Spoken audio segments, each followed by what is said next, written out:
do it in the center mouth since that's gonna be. Good afternoon. Welcome to the Diversion Authority Finance Committee meeting for August 24th, 2022. Don, would you please call the roll? Mayor Dardis. Here. Dr. Mahoney. Mr. Peterson. I'm here. Mr. Jacobson. Here. Ms. Gayhart. Here. Ms. Johnson. Here. Mr. Redlinger. Here. Mr. Steen. Here. Mr. Pepcorn. Here. Mayor Carlson. Here. Mr. Reeds. Ms. Madriga. Here. The quorum is present. Thank you, Don. First order of business is to approve the minutes of July 27th, 2022.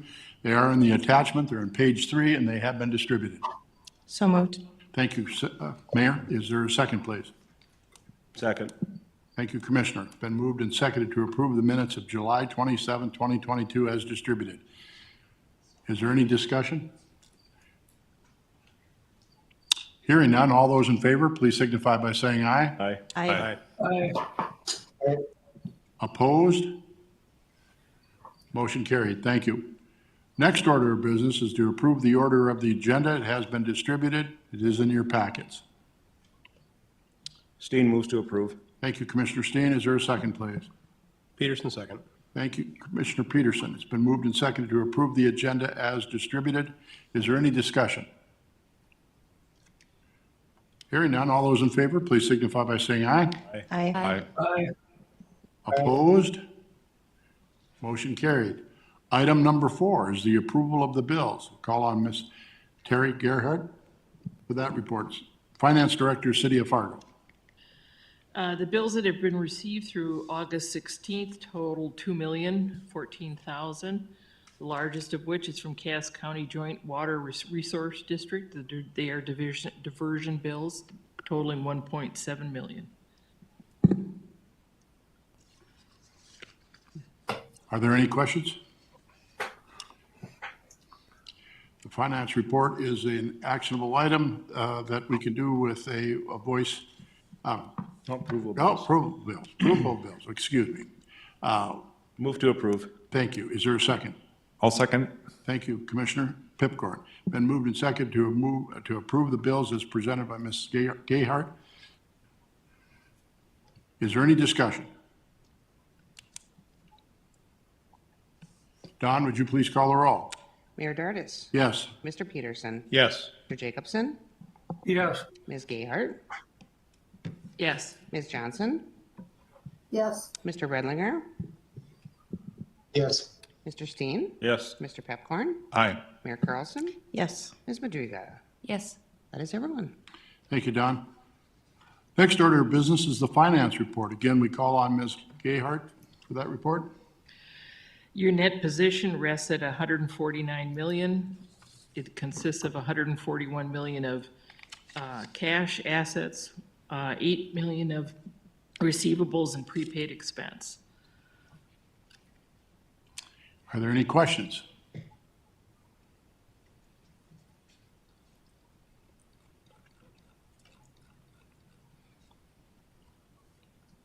Are there any questions? This is an actionable item. I need a motion, please. I'll move to approve. Jacobson, motion to approve. Thank you. Is there a second, please? I'll second. Been moved and seconded to approve the finance report as presented by Ms. Gayhart. Is there any further discussion?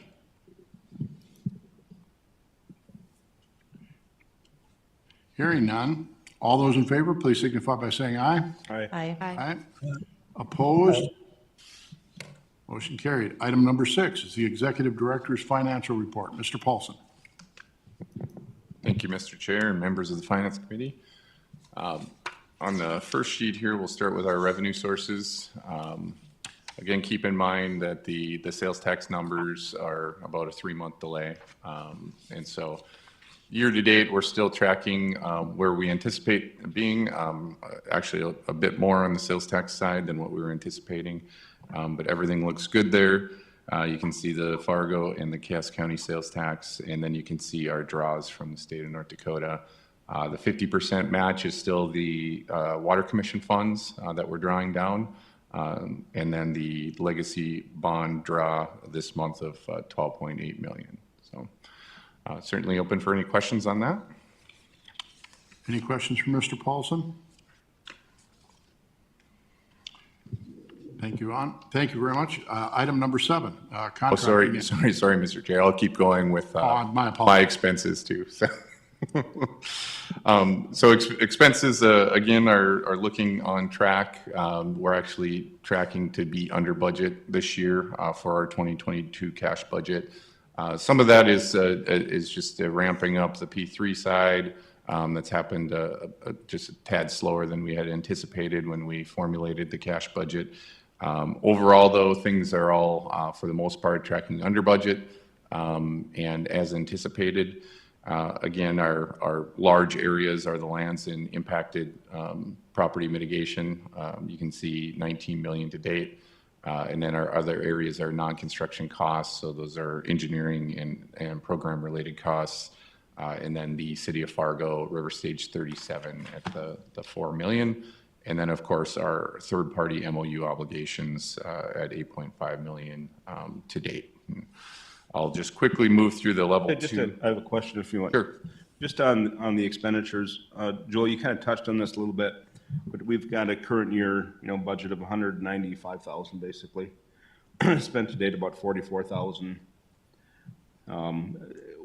Any idea where we're going to end up by the end of the year? I mean, we're, substantially less than spending half of our budget, which is consistent with every other year that we've had. So I'm just curious as to if you guys are taking a look at the cash flows, where we're going to end up at, by the end of the year. Because I'm guessing there's no way we're going to spend another 144 million. No, I'm not anticipating that, Commissioner Steen, and you're correct. When we put together the 22 cash budget, we obviously anticipated that the developer would be moving into NTP2 much quicker than we saw. And so as construction ramps up, we will be spending more money just because there's more activity, more things going on. A lot of the ambiguity in budgeting comes down into our lands program too. Whether we close the deal for property or if it continues to drag on through quick take or eminent domain processes really impacts what our assumptions were. And so even though we are closing a number of deals and the lands program is making a lot of progress, we're still behind where we thought we were going to be for the year on the lands program as well. So I don't want to venture to take a crystal ball view, but we will not, I don't think we will meet our budget this year. We will be significantly under budget just because of those changing overall macro dynamics of the program and where we're at today. But again, I don't see any concerns in any particular budget area. Really, if we don't spend it this year, it's going to be moved into next year. So we've carried over. That's I'm just right. curious, 'cause that affects our borrowing, obviously. When we go into the WIFIA loan or borrow any other funds, so that should be saving us some money as well. That's right. Right now, we have significant cash available through the legacy funds and still the State Water Commission dollars, and then the sales tax coming in above expectations as well. So we haven't been making draws on the WIFIA loan. That'll more than likely come in later years when we're making the milestone payments to the P3 developer as whole pieces of infrastructure comes online and we start making those transactions. So yeah, it's obviously a bit frustrating, but that we're not progressing some of these things as fast as we anticipated, but overall, there's no concerns. We still are looking at our baseline schedule of permanent flood protection in 27. There's just some things that didn't hit this year that we thought we're going to, and so they'll be moved into next year's budgeting process. So.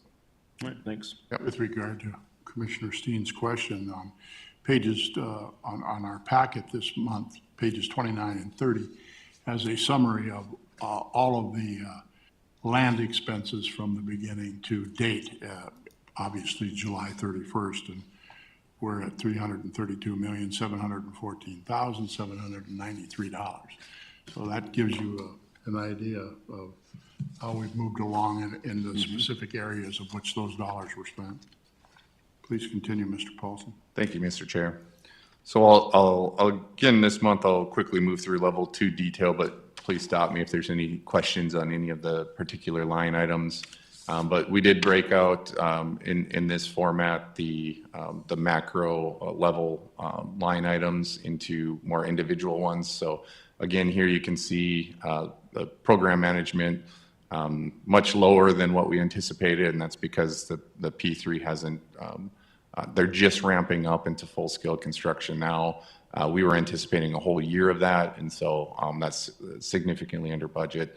And then you move down to the River Stage 37 projects, which are really the City of Fargo projects, where we've been expending some resources this year. That seems on track to reach our budget this year. And then moving into the lands and impacted property mitigation, we've line itemed out the different areas. Nothing of concern there. We're still actively working and moving forward and trying to acquire all the property rights that we need. We're just behind where we had anticipated on our budget this year. On the next page, you can see the engineering design program management fees for the year. Again, same story there, under budget because the P3 has taken a bit more time to ramp up into full-scale construction here. And then you can see our third-party MOU and mitigation, which is a significant expense for us this year, but that too is still under budget. So I'll move into this last part of the level 2 detail here. Again, here's our expenses overall. This includes, overall program level. So right now, expenditures to date are around $820 million. And you can kind of see where we're at here to date with the overall budget. And then on the next page is the authority operations. Before the meeting, Commissioner Steen and I had a discussion. He had a question about, the salary budget being significantly lower than where the benefits are. And as I reviewed this, Commissioner Steen, I have an answer for you. We did anticipate having 2 additional full-time employees starting at the beginning of this year. One of those was our senior construction manager, who we just hired last month. And we are moving forward with advertising and interviewing right now for a land specialist to help Miss Jody Smith on our lands program as well.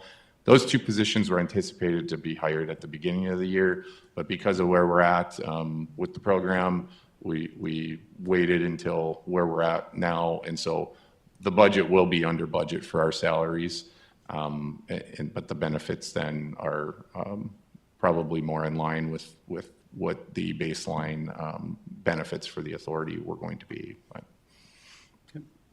Thank you. So, Mr. Chair, that's all I have to report for my financial report this month. Certainly available for any additional questions if the committee has any. Any questions for Mr. Paulson? Thank you. Moving on to item 7, the contracting action. Again, Mr. Paulson. Thank you, Mr. Chair. We have 3 contracting actions for your consideration this month. The first one is a new master service agreement with Watson Associates. We have been working with Watson Associates for many years. They are currently in the development of our crop insurance program, as well as some other mitigation requirements. Their previous MSA was up, so this is really just re-upping their contract through 2025. Zero cost, just a master service agreement at this time for your consideration. The second item is Task Order 101 Amendment 4 for HMG. And majority of this cost is really related to the design and the design of protection around the Cass Rural Water Facility.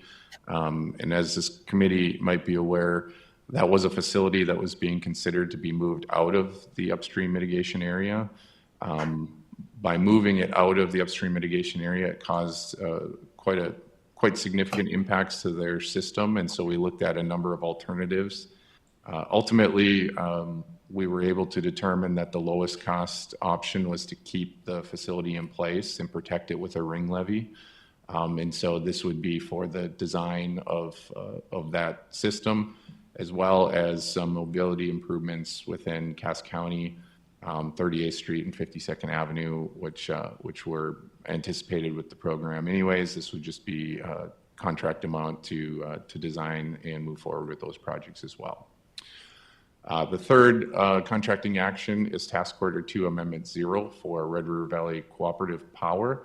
And this is to replace a power line around the southern embankment on the Minnesota side to provide power to properties that are going to stay and be located on the unprotected side. So this allows us to not have to go over the southern embankment, and we're actually going around. It's a much cheaper option, and it also provides power to a few residences that will be remaining in that area. So certainly open for any questions, Mr. Chair. Questions for Mr. Paulson? On any one of the three? Mr. Peterson? Thank you, Mr. Chair. Mr. Paulson, I would say this because I'm sure it is. I'm sure it's in here somewhere. But as I look at the HMG contract, the percentage of their fee appears to be rather hefty, and I'm sure I'm wrong. So could you tell me how and why I'm wrong? So just wanted to clarify the question. So are you meaning their fee in relation to the cost of the overall project? Yep. As I see the scope, I'm seeing it at just under 20 million. Okay. So I'm sure I'm wrong, but just educate me, please. No, I think it'd be best if we brought up Mr. Bakkegaard. He worked with HMG on this, and he might be able to answer with some more specificity to meet your question. Sure. Thanks, Mr. Peterson. Yeah, that contract included two different scopes of work. One was for some work for Cass County, and one was for the scope of work for the Cass Rural water wells. So yeah, when you add those two together, I think you get close to that $20 million. In round numbers, most designs are between 5 and 10%. This is a little bit unique in that it's the protection and the readjusting of all the Cass Rural water well infrastructure. So it's a little more complicated design than what would be the typical. I think if you looked at the percentage for the work on the Cass County side, it was a little bit more in line with what at least I was typically used to seeing. The other one was a little bit higher than a typical percentage, but mostly due to those staging and a little more complicated construction. Okay, so it's a combination of the two packages that I'm Yep. not seeing. Okay, perfect. Thank you. And I'll also add to Mr. Bakkegaard's response. The Cass Rural Water would have had the option of hiring their own engineer to design this as well, and us work with them.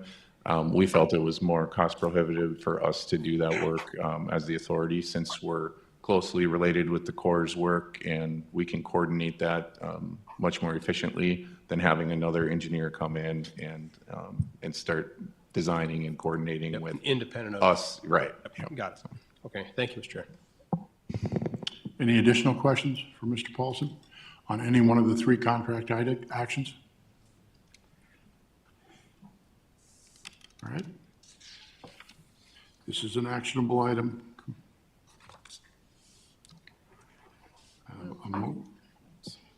Move to approve all three of them. Thank you, Mayor. Is there a second, please? Peterson, second.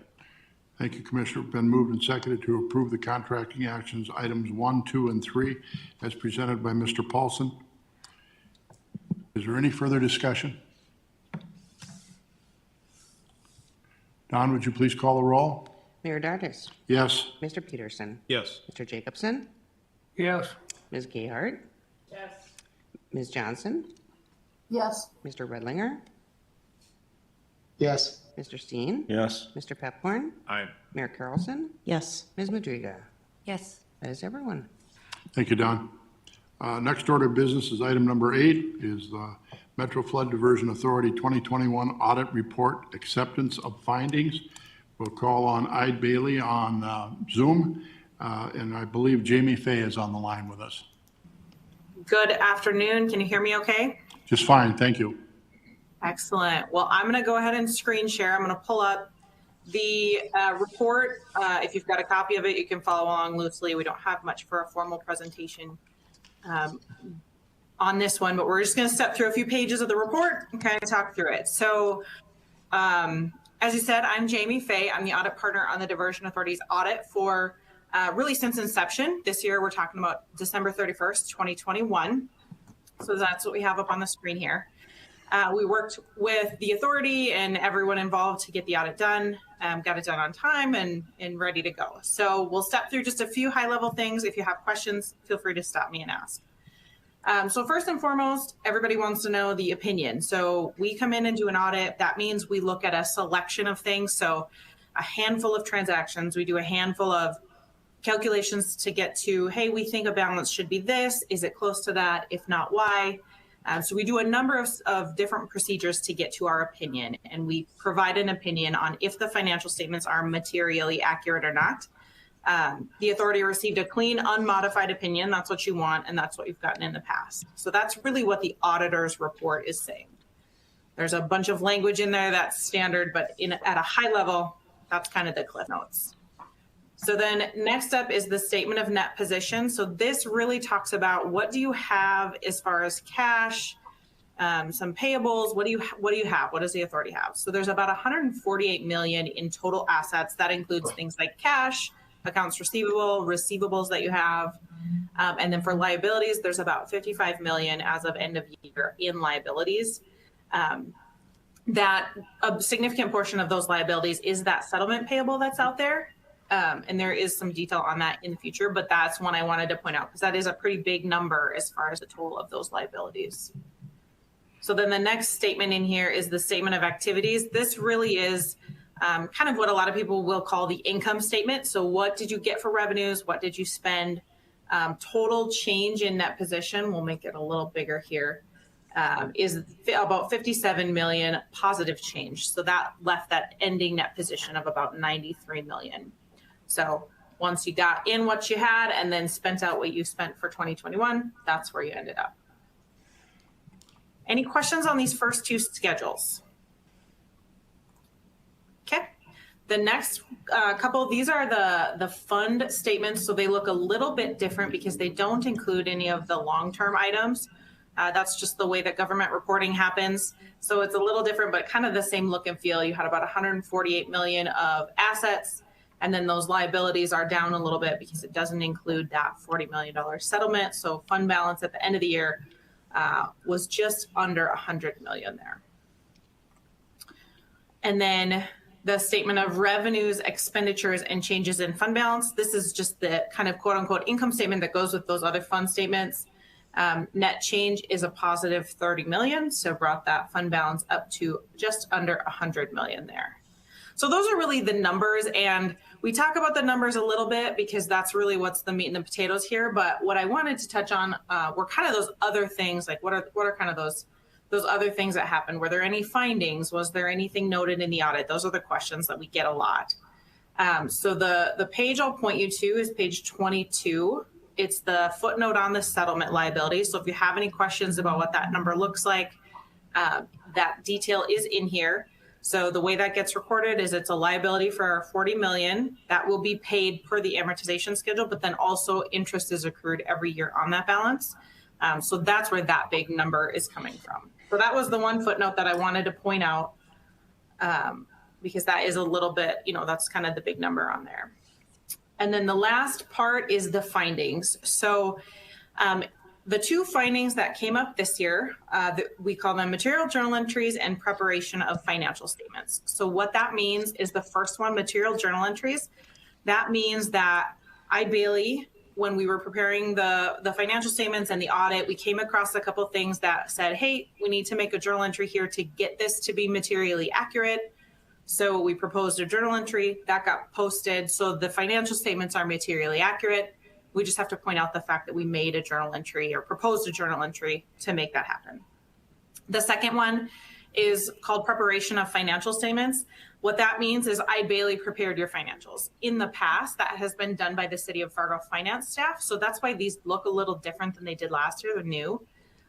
Because when you hire an outside party, we have to give that finding because there wasn't anybody that was able to do that internally at the authority. These two findings are very common in governments. I work exclusively in the government world and I see these findings a lot. So we didn't find anything that was like, oh, they spent the money in the wrong place or they spent it on something they shouldn't have. These were just two items that we needed to report. So I wanted to step through those. And with the exception of those items, there wasn't anything else that stuck out as far as needing to be discussed or disclosed. So if you have any questions, I will take those. Thank you, Ms. Fay. Are there any questions? Finance Committee?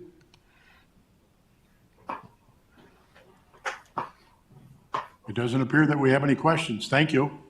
That sounds great. If anything comes up, feel free to reach out. We really appreciate everybody's help in getting the audit done timely and look forward to working with you in the future. Thank you very much. This is an actionable item that we have to approve the audit report. A motion, please. Steen moves to approve. Thank you, Commissioner Steen. Is there a second, please? Peterson, second. Thank you, Commissioner Peterson. Moved and seconded to approve the Metro Flood Diversion Authority 2021 audit report and its findings as presented by Ide Bailey. Is there any discussion? Hearing none. Don, would you please call the roll? Mayor Dardis. Yes? Mr. Peterson. Yes. Mr. Jacobson. Yes. Ms. Gayhart. Ms. Johnson. Yes. Mr. Redlinger. Yes. Mr. Steen. Yes. Mr. Pepcorn. Aye. Mayor Carlson. Yes. Ms. Madriga. Yes. That is everyone. Thank you, Don. Our next meeting is September 21st, and Don has passed on a note to me that that meeting will have to be at 3 p.m. because of a conflict here at in this facility, or we do it by Zoom, but it's always most desirable to try and have it in person if we can. So September 21st, the meeting will be at 3 p.m. rather than 4, and on November 16th. We have a conflict with both days.